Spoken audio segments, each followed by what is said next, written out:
Welcome to Kenton's videos. Enjoy the video.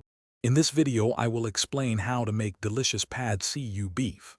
First, gather all your ingredients including wide rice noodles, thinly sliced beef, Chinese broccoli, and a couple of eggs. Prepare your sauce by combining dark and light soy sauces, oyster sauce, and a touch of sugar.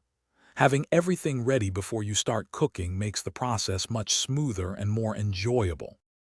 Now let's get cooking. Heat a wok or large pan over high heat with a tablespoon of oil until it's smoking. Add your thinly sliced beef and stir-fry it quickly until it's just cooked through, then remove it and set it aside.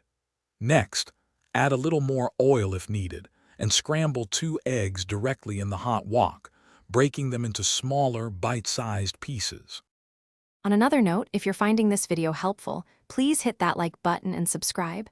And for a truly effortless cleanup after cooking, consider the Shark AI Ultra Robot Vacuum.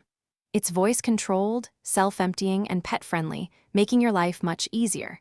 You can find the link for this amazing vacuum and other great deals in the description below. Now, let's get back to the video. It's time for the star of the show, the noodles. Add your fresh wide rice noodles to the wok, gently separating them if they're stuck together. Immediately pour your prepared sauce mixture over the noodles.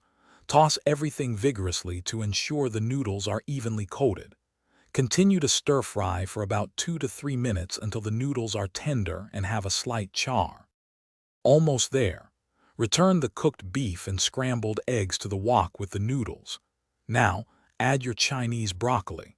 Stir-fry everything together for about 1 to 2 minutes, just until the broccoli turns a vibrant green and is tender crisp.